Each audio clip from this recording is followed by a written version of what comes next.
Una noche de enero de 2007, en los pasillos asépticos de una clínica privada en el poniente de la Ciudad de México, una mujer de 44 años dejó de respirar sola. Las máquinas hacían lo que el cuerpo ya no podía. Los médicos esperaron el tiempo que se espera cuando la ciencia ya no tiene más que decir. Y pocas horas después firmaron lo que todos en ese cuarto ya sabían.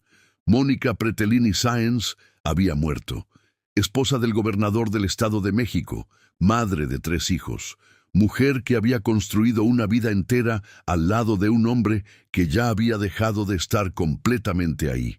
Lo que debía ser un duelo privado, una tragedia familiar encerrada entre 4 paredes, se convirtió en algo que en la política mexicana tiene un nombre muy preciso, aunque nunca se pronuncia en voz alta. Una oportunidad. Porque esa muerte no solo dejó 3 niños sin madre, también dejó a un político joven con una imagen que el país entero estaba dispuesto a consumir sin preguntar demasiado. La del hombre herido que merecía ser perdonado, apoyado, elevado. La del viudo que todavía tenía futuro. Pero esto no es la historia de cómo murió esa mujer. Esto es la historia de lo que se construyó sobre su tumba. La historia de cómo el dolor se convirtió en plataforma de campaña, la compasión pública en materia prima electoral y el amor en contrato de imagen. La historia de cómo un hombre que venía de una tragedia rodeada de sombras terminó fabricado como producto presidencial por la televisora más poderosa del continente. De cómo una nueva esposa apareció en el momento exacto en que más se necesitaba, no como refugio emocional de un hombre destrozado, sino como pieza maestra de una operación que ya llevaba años en marcha. Y de cómo detrás de esa sonrisa ensayada, de esa boda transmitida como cuento de hadas nacional, de esa familia perfecta frente a los flashes, se escondía una cadena de pactos fríos, secretos administrados con precisión quirúrgica y heridas que ningún maquillaje logró cerrar del todo. Hoy vas a conocer 4 capas de esta historia. La primera, las contradicciones que nunca dejaron de crecer alrededor de la muerte de Mónica Pretelini y por qué, incluso años después, nadie con poder real quiso o pudo desactivarlas. La segunda, la doble vida que el entonces gobernador sostuvo con una disciplina que decía más sobre él que cualquier discurso de campaña, mientras el país seguía creyendo en la imagen del esposo ejemplar y el padre sonriente. La tercera, el expediente completo de la operación mediática y religiosa que allanó el camino hacia el altar con Angélica Rivera, con todo lo que tuvo que quebrarse para que esa fotografía quedara perfecta. Y la cuarta, el precio final de toda esa ficción acumulada, cuando el poder dejó de protegerlo y solo quedaron el exilio elegante, las investigaciones que no terminan y ese vacío particular que produce haber construido todo sobre nada. Pero antes de llegar a todo eso, hay que regresar al principio. Porque para entender cómo un hombre fue capaz de convertir la muerte en capital político, la familia en escenografía de lujo y el amor en instrumento de ascenso, primero hay que entender de dónde venía ese hombre. Y eso significa regresar a un lugar que en el mapa parece cualquier otra mancha de polvo en el centro del país, pero que durante décadas fue otra cosa completamente distinta. Hay que volver a Atlacomulco, un nombre que no dice nada a quien lo lee por primera vez, pero que en la historia política de México carga un peso que no necesita explicación para quien lo pronuncia desde adentro. No era un municipio. Era una fábrica, una máquina silenciosa que durante décadas produjo gobernadores, operadores, secretarios, presidentes de partido y toda la fauna necesaria para mantener vivo un sistema que sobrevivía no por sus ideas, sino por sus redes. Los apellidos ahí valían más que los programas de gobierno. La política no se aprendía en libros, sino en las sobremesas, en las conversaciones a media voz. en la manera particular en que ciertos hombres se saludaban entre ellos con una confianza que nadie les había dado formalmente, pero que todos reconocían. Enrique Peña Nieto nació el 20 de julio de 1966 dentro de esa red, no como accidente biográfico, sino como producto esperado, como el siguiente eslabón de una cadena que llevaba décadas forjándose. Atlacomulco cargaba una leyenda que en México circuló durante generaciones, mitad como historia, mitad como profecía de élite. Según esa versión, que los hombres del sistema mexiquense repitieron con una seriedad que decía mucho de ellos. De ese pequeño territorio saldría el material humano para 6 gobernadores y eventualmente para un presidente. En un país donde la política funciona más como religión privada que como vocación pública, ese tipo de frases no mueren.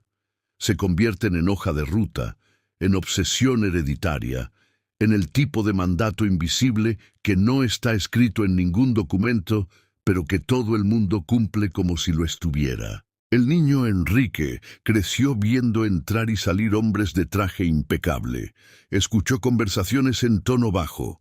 Aprendió muy pronto la lección que ningún libro de civismo enseña, pero que en México es más real que la Constitución, que la autoridad no siempre se gana con mérito. Hay veces simplemente se hereda, se recibe, se ocupa como quien entra a una habitación que lleva su nombre en la puerta desde antes de que él naciera. Su padre era ingeniero, su madre, maestra. Pero alrededor de ese núcleo doméstico había algo más denso que el afecto familiar. Había linaje, había conexiones, había una arquitectura entera lista para producir al próximo rostro presentable del sistema cuando llegara la hora. Y hay un detalle que conviene guardar desde ahora, porque más adelante cobra sentido completo. Enrique Peña Nieto no fue educado para ser interesante, fue educado para ser útil, presentable, fotogénico, disciplinado en la superficie, capaz de estrechar manos con la firmeza exacta, de sonreír sin revelar nada, de parecer que escucha, aunque la decisión ya esté tomada. En 1979, siendo todavía un adolescente que viajó a estudiar inglés fuera del país, les dijo a sus compañeros algo que en boca de cualquier otro muchacho de esa edad habría sonado a delirio juvenil. Dijo que quería ser gobernador del Estado de México, no empresario, no intelectual, no médico ni abogado brillante, gobernador. A esa edad, la mayoría de los jóvenes apenas empieza a imaginar un futuro borroso. Él ya lo nombraba como si le perteneciera por derecho propio. En 1984 ingresó al PRI con 18 años y entró al partido como quien regresa a la casa que conocía desde la infancia. No como intruso, sino como heredero reconocido por todos los que importaban. Su ascenso fue impecable por fuera y turbio por dentro, siempre protegido por las manos correctas, siempre empujado por la maquinaria exacta. Su gran padrino fue Arturo Montiel Rojas, su tío político, uno de los nombres más pesados del priismo mexiquense. Bajo esa sombra aprendió la lección más importante que puede aprender un político en México. La verdad importa menos que la imagen. Y la imagen, cuando se trabaja con suficiente disciplina y suficiente capital, puede convertir a cualquier hombre en esperanza nacional, independientemente de lo que ese hombre sea en privado. Para 2005 la operación ya estaba bastante avanzada. Ganó la gubernatura del Estado de México y el país empezó a mirarlo como el nuevo rostro del PRI. Joven, fotogénico, cabello siempre en su lugar, voz tranquila, promesas calculadas para no comprometer demasiado. Era el envase perfecto para vender renovación sin cambiar nada de lo que el sistema había sido siempre. Pero mientras el personaje crecía ante las cámaras, el hombre real comenzaba a pudrirse en privado. Porque mientras México consumía al gobernador moderno, al esposo correcto, al padre sonriente junto a Mónica y sus 3 hijos. Dentro de esa casa ya respiraba otra cosa: distancia, ambición sin freno, soledad elegante y ese vacío que no se nota en los actos oficiales, pero que termina filtrándose por todas las grietas de una vida construida sobre una mentira central. El poder lo estaba elevando, también lo estaba deformando. Y lo más peligroso no era su apetito de ascenso, sino su convicción íntima de que podía hacerlo sin pagar ningún precio, sin que nadie le cobrara tarde o temprano la factura acumulada de lo que había hecho y lo que había dejado de hacer. Pero toda ascensión construida sobre una mentira necesita en algún momento una primera traición visible, y Enrique Peña Nieto ya estaba a punto de cometerla. Mientras el país lo veía como al gobernador joven e impecable, el hombre que parecía haber nacido para prometer infraestructura y mirar a las cámaras con la serenidad exacta del candidato inevitable, dentro de su casa se estaba pudriendo algo que no era un rumor menor ni una indiscreción de temporada. Era el tipo de secreto que no destruye solo un matrimonio. Destruye una familia completa y cuando se mezcla con poder, termina contaminando algo mucho más grande. Peña Nieto llevaba años construyendo una doble vida con la precisión metódica de alguien entrenado para protegerse a sí mismo por encima de cualquier otra cosa.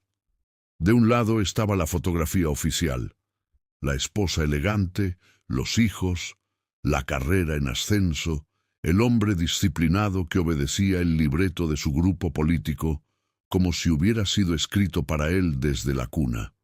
Del otro lado estaba lo que no debía existir: las ausencias inexplicables, las mentiras de logística cotidiana, los silencios calculados y una relación paralela que no duró unas semanas ni fue un desliz de campaña. Duró años, años enteros de engaño, mientras Mónica Pretelini sostenía el decorado de una familia que ya se estaba derrumbando desde adentro. Guarda este detalle porque después lo vas a entender mejor. En la política mexicana, el problema nunca comienza cuando estalla el escándalo. Comienza cuando el poder convence a un hombre de que puede vivir 2 vidas simultáneamente sin pagar consecuencia alguna. Peña Nieto ya estaba ahí, mientras ocupaba cargos, mientras sonreía en eventos, mientras hablaba de compromisos y futuro, mantenía una relación con Maritza Díaz Hernández. De esa historia nació un hijo, Diego Alejandro, en 2004. Y según versiones que con el tiempo fueron saliendo a la superficie, no fue el único caso. Hubo otro niño fuera del matrimonio que murió siendo apenas un bebé. Piensa en eso un momento. El futuro presidente de México, el hombre que quería venderse como símbolo nacional de orden y estabilidad, escondiendo hijos, administrando vínculos como si fueran daños colaterales, decidiendo quién podía existir en público y quién debía quedarse en la sombra para no complicar el libreto. Cuando esas grietas empezaron a hacerse visibles, no respondió como responde un hombre acorralado por la culpa. Respondió como responde alguien entrenado para el control de daños.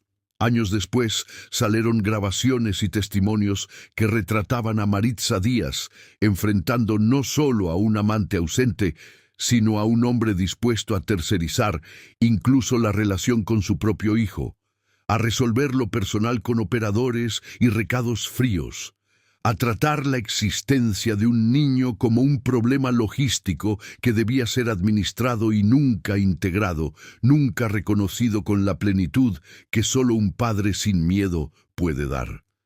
Eso no es una aventura, eso es una forma particular de crueldad que no necesita violencia para ser devastadora. Y mientras todo eso ocurría dentro de los pliegues del poder, Mónica seguía ahí. La esposa legítima, la figura correcta, la madre de Paulina, Alejandro y Nicole, la que aparecía al lado del gobernador cuando las cámaras la necesitaban como fondo de una narrativa familiar que ya no correspondía a nada real.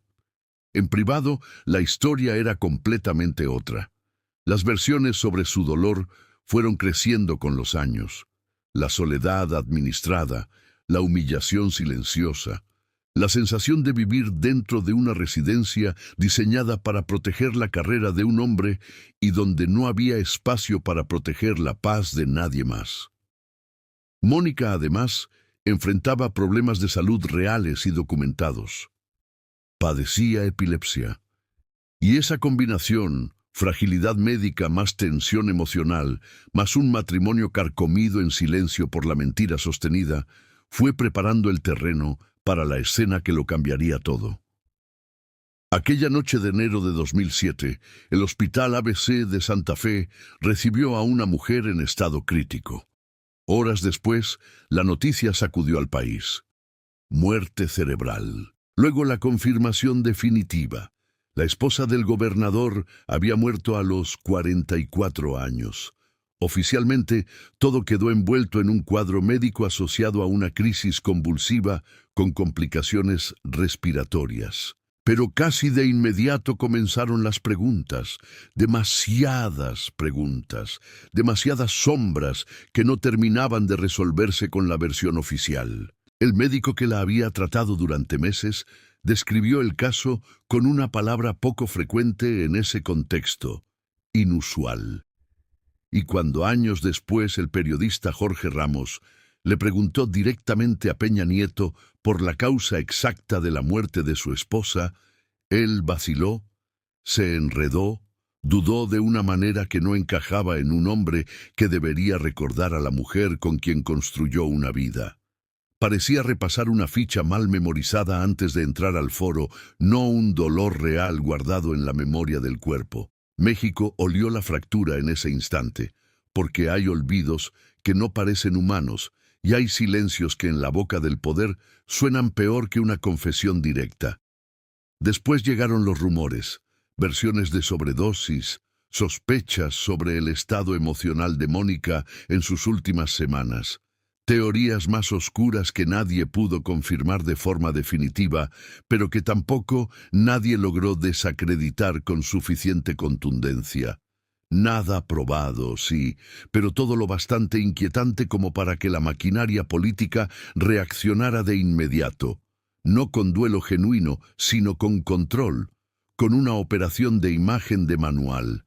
Cientos de esquelas coordinadas, ceremonias perfectamente calibradas, una narrativa diseñada para transformar una muerte incómoda en una escena de compasión nacional. Y funcionó. El esposo cuestionado salió convertido en viudo. El hombre rodeado de secretos salió envuelto en lástima colectiva. La herida no se cerró, se maquilló. Pero cuando una tragedia se usa como plataforma política, deja de ser solo tragedia. Se convierte en el primer peldaño de algo mucho más frío y mucho más calculado. La muerte de Mónica Pretelini no cerró la herida, la distribuyó, la convirtió en herencia pesada y silenciosa que cayó sobre los hombros de quienes no habían elegido absolutamente nada de lo que les tocó vivir.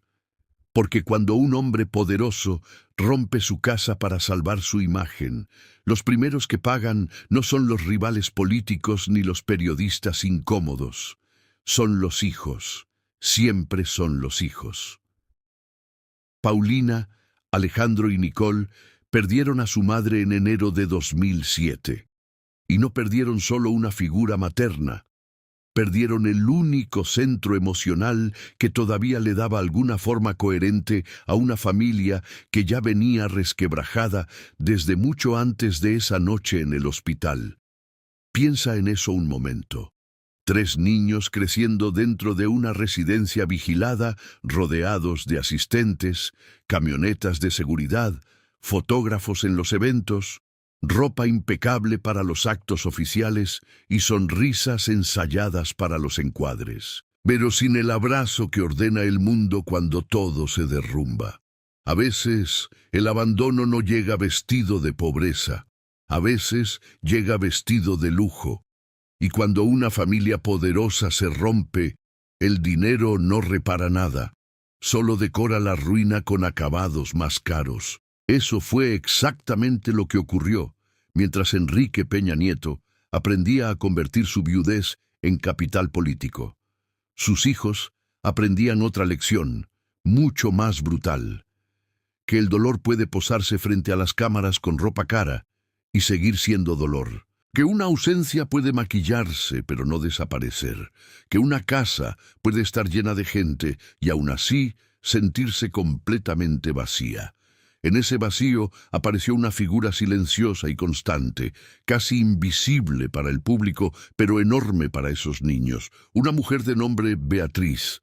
Una nana que no llevaba apellido de dinastía, que no aparecía en eventos, ni daba entrevistas, ni figuraba en portadas, pero que terminó ocupando el lugar más íntimo de todos, el de sostener a esos niños cuando el edificio entero se venía abajo. Mientras el país veía al gobernador dolido, a los hijos vestidos de luto, a la familia convertida en símbolo de compasión nacional, era ella quien estaba presente en lo cotidiano, en las noches difíciles, en el llanto sin audiencia, en las mañanas en que la ausencia regresaba con todo su peso. Años después, cuando ella murió en febrero de 2024, la reacción emocional de esos hijos ya adultos dejó al descubierto una verdad que llevaba demasiado tiempo oculta. A veces la persona que realmente cría a los hijos del poder no es el poder, es la mujer que los abraza fuera del encuadre y sin aplausos. Pero la historia no termina en los hijos visibles, porque toda familia construida sobre una mentira necesita también un cuarto oscuro. Y en este caso, ese cuarto tenía nombre: Diego Alejandro. El hijo que existía pero no debía notarse demasiado. El hijo cuya sola presencia era un recordatorio permanente de que el hombre que vendía la imagen del viudo ejemplar llevaba años viviendo una vida completamente paralela. Imagina crecer sabiendo que tu padre aparece en televisión abrazando a otros niños, sonriendo frente a una nueva familia, posando como símbolo nacional de estabilidad, mientras tu propia existencia se trata como una incomodidad logística y no como la vida de un hijo legítimo. Maritza Díaz lo dijo con rabia, con dolor y con una lucidez que partía el alma. Su hijo vería algún día esas imágenes, vería quién era su padre para el país y quién había sido para él. Y entonces llegaría la pregunta que nadie puede contestar sin quebrarse por dentro. ¿Por qué sí ellos y yo no? ¿Por qué sí el escenario público y yo la sombra administrada? Ese tipo de pregunta no se borra. Se queda a vivir en el cuerpo, se convierte en desconfianza, en resentimiento, en una forma torcida de entender qué significa que alguien te quiera de verdad. Y luego estaba Paulina, la hija más visible, la más expuesta, la que terminó creciendo dentro de una burbuja tan completamente aislada del país real, que un día esa fractura se volvió pública de la manera más brutal posible. En 2012, en medio de la furia social y el rechazo masivo contra su padre en las redes, apareció aquella palabra que resumió sin querer todo lo que esa educación había producido: la prole. Una sola palabra breve y despreciativa, pronunciada desde una comodidad que no tenía ninguna conciencia de sí misma. Nadie habla así del pueblo por accidente. Eso se aprende, se respira, se hereda en las sobremesas y en los silencios de una educación donde el otro es siempre extra, nunca protagonista. Detrás de esa arrogancia había algo más profundo que soberbia juvenil. Había una infancia criada en privilegio material y desamparo emocional.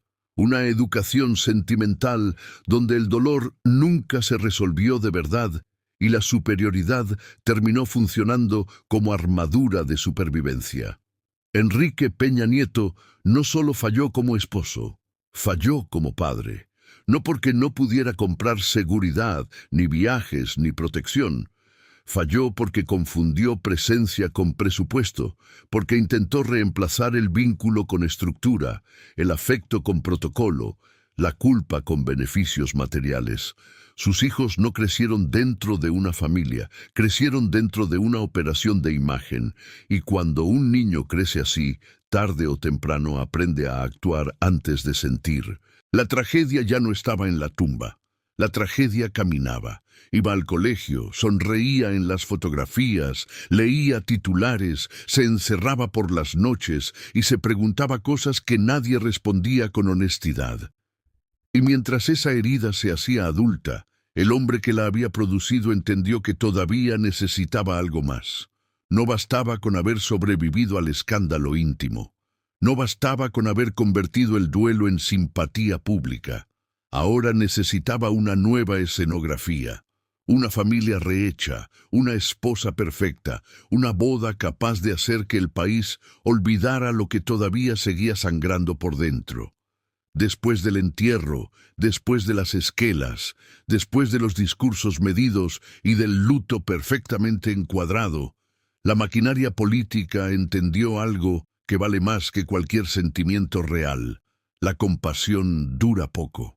El escándalo, en cambio, puede durar lo suficiente para destruir una candidatura.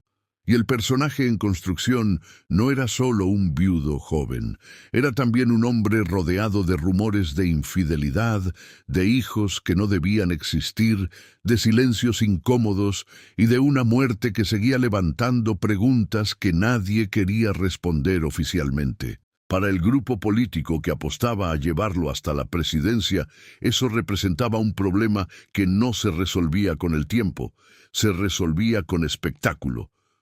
Guarda esta idea porque explica todo lo que vino después. La imagen debía sostenerse. No la verdad, no el duelo, no la dignidad de los hijos, no la memoria de una mujer muerta. La imagen, esa fue la prioridad absoluta. Y cuando la imagen se convierte en religión de Estado, una boda puede dejar de ser una promesa de amor para convertirse en una operación de relaciones públicas a escala nacional. Fue entonces cuando Televisa entró en escena, no como simple televisora de entretenimiento, sino como laboratorio emocional del país. El lugar donde durante décadas se fabricaron héroes, villanos, lágrimas y finales felices para millones de mexicanos. Según versiones periodísticas y testimonios publicados años después, en ese contexto comenzó a tomar forma una idea que parecía demasiado cínica para ser real, y sin embargo encajaba demasiado bien con todos los demás elementos del rompecabezas. El gobernador necesitaba una nueva esposa, no una compañera que lo salvara del dolor. Necesitaba un rostro que lavara su historia, una figura amable y familiar, querida por el público masivo, una mujer capaz de entrar en la sala de cualquier hogar mexicano y hacer que la gente dejara de pensar en sospechas para empezar a pensar en romance. Y ahí entró Angélica Rivera, la actriz de telenovela que millones de personas conocían, no por sus ideas ni por su posición política, sino por los personajes que había interpretado durante años en horario estelar. Hubo otros nombres, otras opciones que circularon en las versiones de aquel proceso de selección no tan secreto. Pero al final la elegida fue ella. ¿Por qué ella? Porque parecía perfecta para la función, porque ya vivía dentro del imaginario sentimental del país sin necesidad de presentación, porque no había que inventarla, solo cambiarle el libreto, quitarle el foro, darle una residencia oficial y convertir a la actriz en esposa presidencial en ciernes. Y aquí es donde todo se vuelve más frío, más quirúrgico, más obsceno en su premeditación. La historia no se contó como la alianza calculada que era. Se vendió como enamoramiento, como destino, como redención romántica. El viudo herido que encontraba una nueva oportunidad. La estrella querida por todos que encontraba al hombre fuerte de la política. México debía mirar esa historia y suspirar, no investigar. Debía emocionarse, no preguntar. Debía consumir una boda, no revisar un expediente. Pero había un obstáculo Un detalle que para quien no entiende cómo opera el poder parecía menor, pero que para quienes sí lo entienden era enorme. Angélica Rivera ya estaba casada por la Iglesia con el productor de televisión José Alberto Castro. Y en un país como México, donde la puesta en escena religiosa todavía pesa sobre la legitimidad pública con una fuerza que ningún cálculo político puede ignorar, una boda civil no bastaba para lo que necesitaban. Si querían la fotografía completa, si querían la postal perfecta, si querían que la nación viera no una unión de conveniencia, sino una consagración emocional con todos los símbolos intactos, entonces necesitaban altar, incienso, bendición y campanas. Necesitaban borrar el matrimonio anterior como si nunca hubiera existido. Lo que vino después fue una de las maniobras más turbias de toda esta historia. Un proceso de nulidad religiosa acelerado, lleno de irregularidades denunciadas con detalle en investigaciones periodísticas posteriores, donde el sistema eclesiástico terminó doblándose para servir a una pareja que todavía ni siquiera había llegado al poder formal. Y toda operación de esa naturaleza necesita un sacrificio visible. En este caso tuvo nombre y sotana. El sacerdote señalado terminó cargando con una culpa que, según expedientes posteriores, nunca debió ser solo suya. Fue desacreditado, empujado al borde de la destrucción moral, para que la nueva narrativa pudiera avanzar sin manchas visibles en el encuadre. Piensa en eso un momento. Un país entero viendo un cuento de hadas, una boda brillante, sonrisas, vestidos impecables, portadas de revistas, cobertura televisiva ininterrumpida, música y campanas. Y debajo de todo eso, según las denuncias y los documentos que estallaron años después, un entramado de intereses, presiones, dinero y manipulación institucional que convertía ese matrimonio en lo contrario exacto del amor. No una unión, una inversión, no una promesa, un contrato, no una familia, una escenografía cuidadosamente iluminada para que el hombre correcto pareciera inevitable frente a las urnas. La boda se celebró en noviembre de 2010 y funcionó. Vaya que funcionó. El país comenzó a mirar al personaje no como al hombre que venía de una tragedia mal explicada y de escándalos que no terminaban de resolverse, sino como al protagonista de una nueva etapa. Elegante, renovado, recompuesto, listo para convertirse en presidente. Eso era lo verdaderamente monstruoso de todo el asunto. No que mintieran, sino que la mentira fuera tan eficaz, tan bien ejecutada, tan perfectamente ajustada a los mecanismos del deseo colectivo mexicano.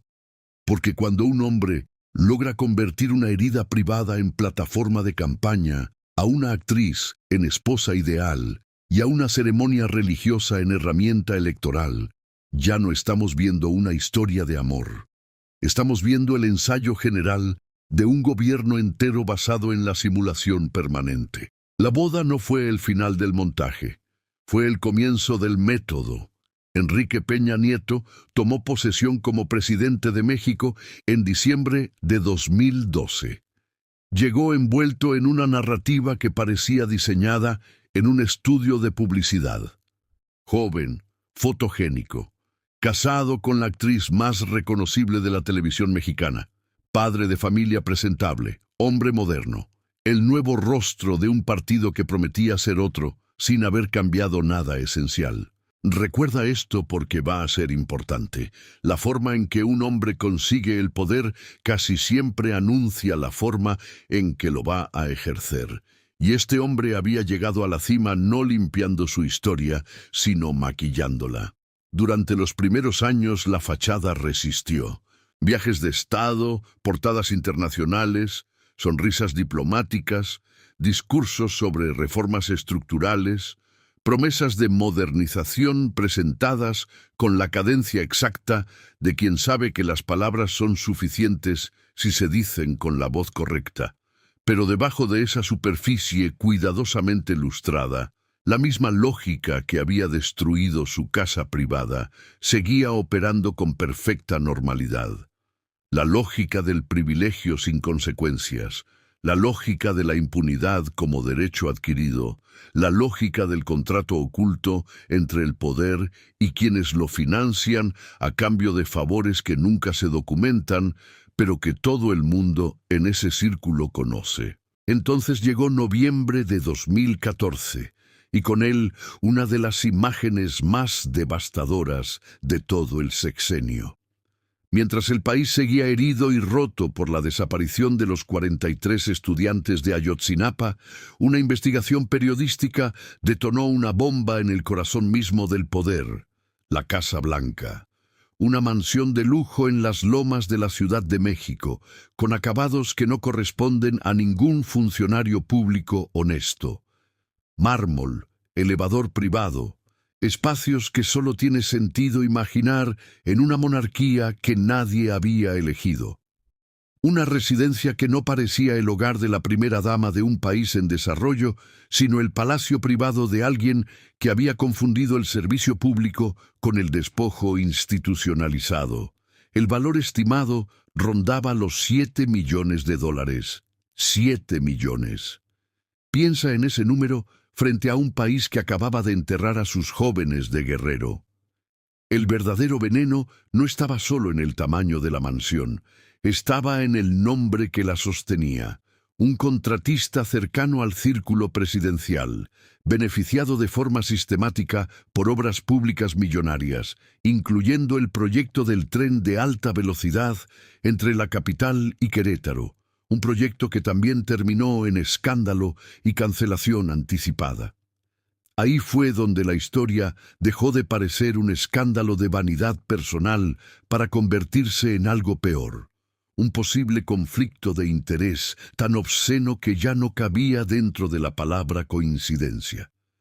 La casa ya no era una casa, era una firma, una factura, una confesión de mármol con elevador privado. Y entonces apareció Angélica Rivera en video, hablando a la nación como si todavía estuviera interpretando un personaje que le habían asignado sin preguntarle si quería. Intentó explicar que aquella residencia podía justificarse con sus ingresos como actriz, con su carrera, con sus contratos exclusivos acumulados durante años, pero el país ya no estaba viendo a la estrella. Estaba viendo a la pieza central de una ficción que empezaba a caerse a pedazos en cámara lenta y en horario estelar.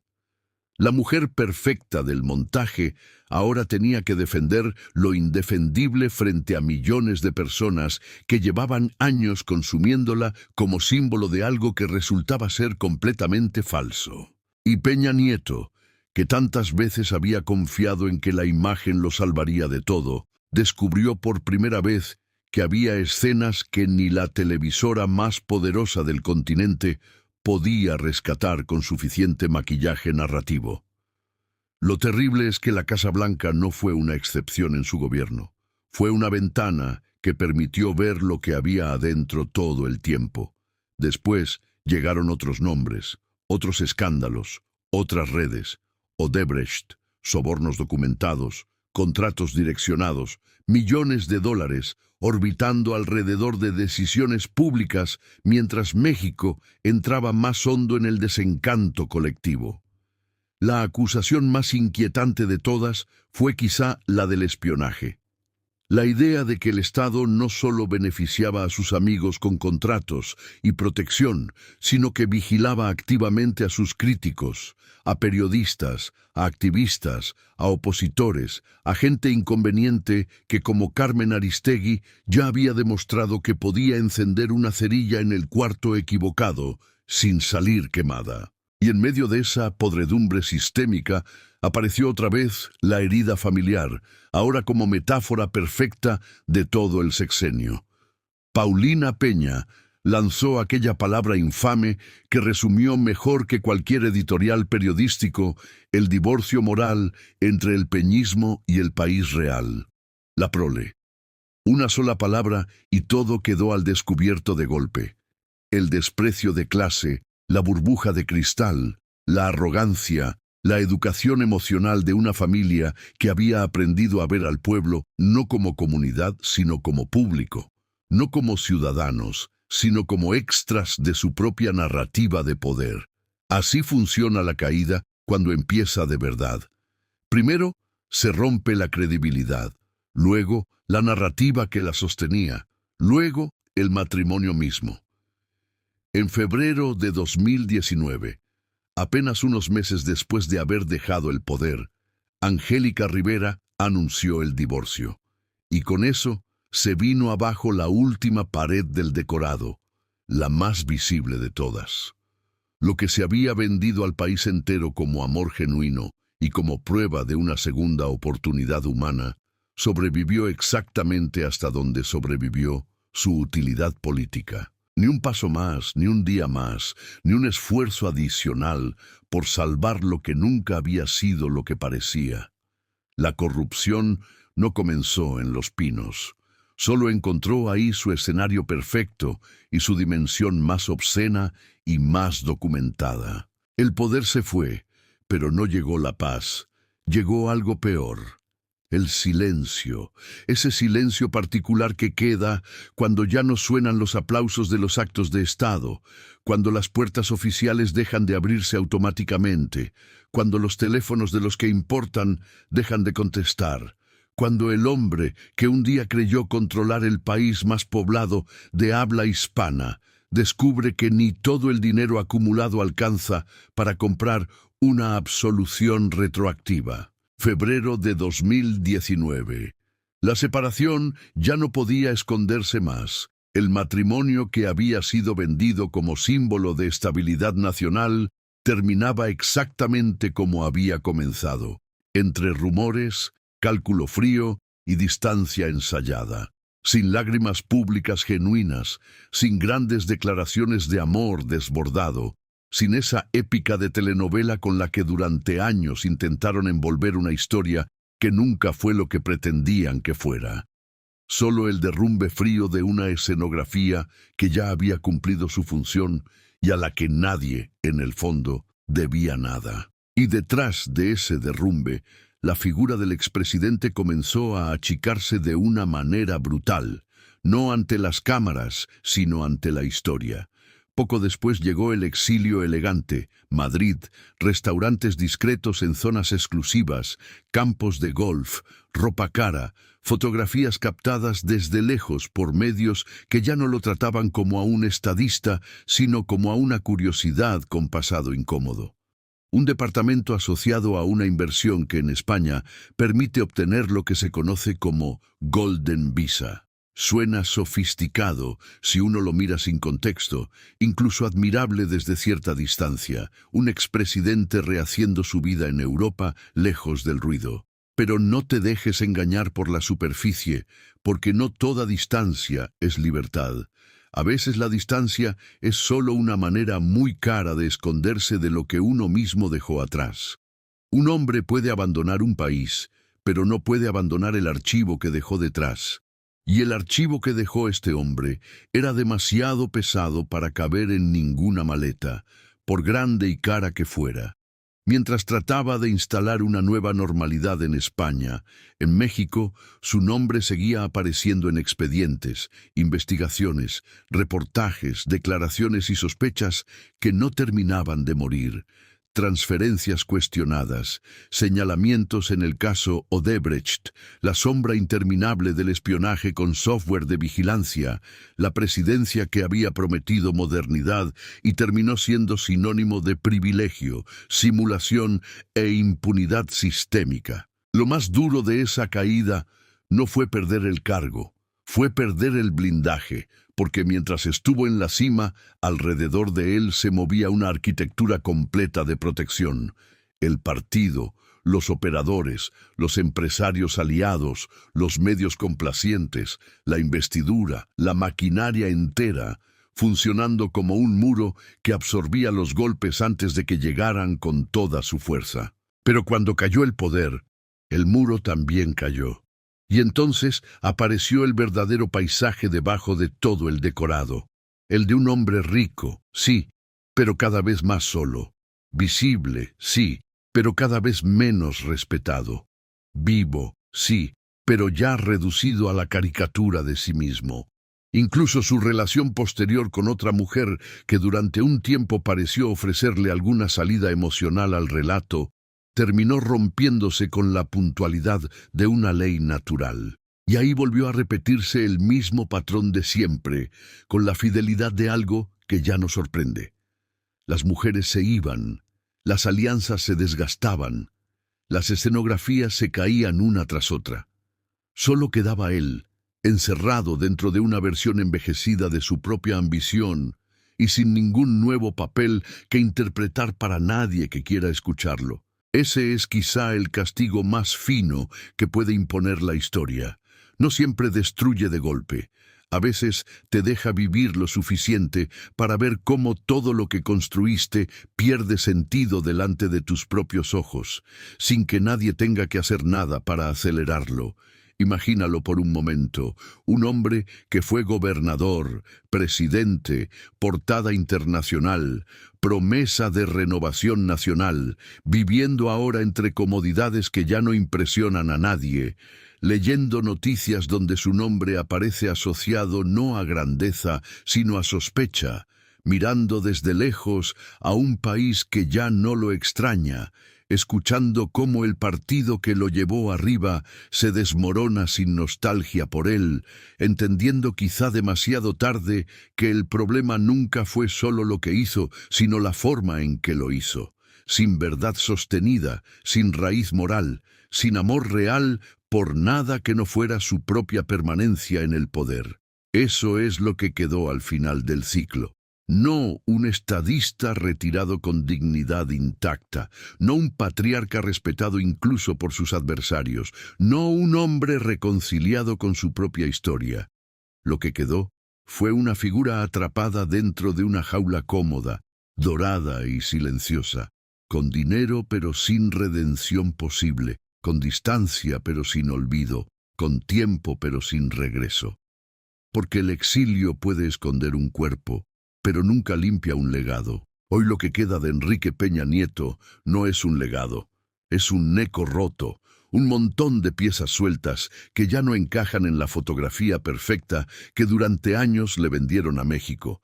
La del hombre joven que iba a modernizar el país, la del esposo rehecho por el amor, la del padre sonriente, la del presidente impecable. Todo eso se cayó. Y cuando el decorado finalmente se vino abajo, lo que apareció no fue un estadista incomprendido por su tiempo. Fue algo mucho más triste, un hombre rodeado de dinero pero vaciado por dentro, un apellido todavía conocido pero ya inseparable de la sospecha, un proyecto de poder que terminó dejando hijos heridos, muertos sin respuesta clara, alianzas compradas y una nación entera con la sensación amarga de haber sido utilizada durante 6 años como audiencia de una ficción que nunca pidió ver. Hay hombres que pasan por el poder y dejan carreteras, escuelas, reformas, incluso enemigos, que con el tiempo terminan reconociéndoles algo concreto. Y hay otros que dejan una atmósfera, una sensación de suciedad moral que sigue flotando años después de que se fueron, que se adhiere a las paredes de las instituciones, que contamina el aire de la vida pública con un cinismo del que nadie sale completamente limpio. Peña Nieto pertenece a esa segunda categoría, no porque haya sido el único en mentir en la historia política de México, no porque haya sido el único en pactar por debajo de la mesa o en confundir el erario con patrimonio personal, sino porque convirtió lo más íntimo en instrumento de lo más público, el dolor en plataforma de campaña, el matrimonio en contrato de imagen, la familia en utilería de escenario. Y cuando un hombre hace eso, tarde o temprano termina destruyendo no solo a los que lo rodearon, sino también el significado de su propio paso por el mundo. Hoy sus hijos intentan vivir lejos de esa sombra, con distancias distintas y resultados muy distintos. Diego Alejandro, El hijo que durante años fue empujado a la periferia del relato oficial, creció con una verdad más dura que cualquier discurso presidencial. Saber que tu existencia es real pero inconveniente para el libreto, que tu sangre es legítima pero políticamente incómoda, que el hombre que sonríe en las portadas abrazando a otros niños no siempre supo ser padre fuera de las cámaras y fuera de la escenografía del poder que lo protegía. Tal vez ahí esté la única posibilidad de algo parecido a la redención en toda esta historia. No en él, en los que tuvieron que sobrevivirlo. Y luego están los números, los que enfrían la sangre porque convierten el escándalo abstracto en dimensión concreta. Decenas de millones de pesos en la operación de imagen que envolvió a la nueva pareja presidencial durante años de campaña y gobierno. Una mansión valuada en alrededor de $7 millones, convertida en emblema nacional del conflicto de interés institucionalizado. Señalamientos de sobornos millonarios en el marco de contratos de obra pública que beneficiaron de forma sistemática a los mismos nombres de siempre. Miles de teléfonos posiblemente intervenidos con software de espionaje adquirido con dinero público.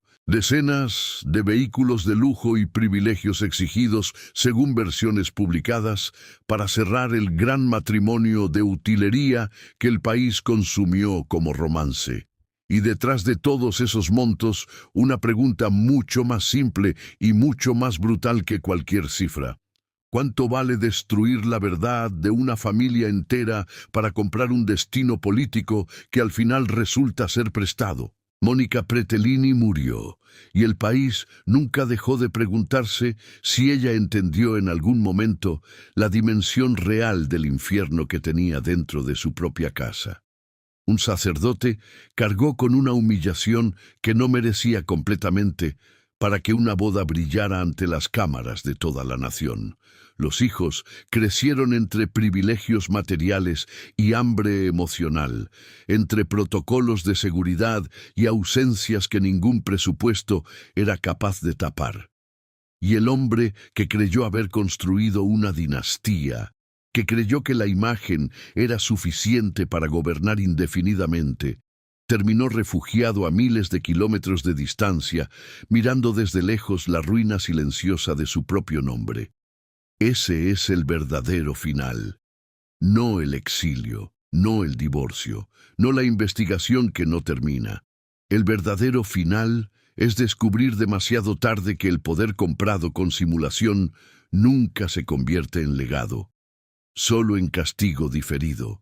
Porque un hombre puede engañar a un país durante un tiempo, puede seducir a la televisión más poderosa del continente, puede doblar instituciones y puede esconder sus grietas detrás del maquillaje del poder durante años, pero no puede escapar para siempre de una ley más antigua que cualquier presidencia.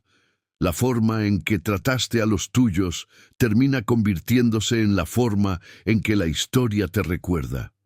Y a este hombre la historia no lo va a recordar por el brillo de las portadas.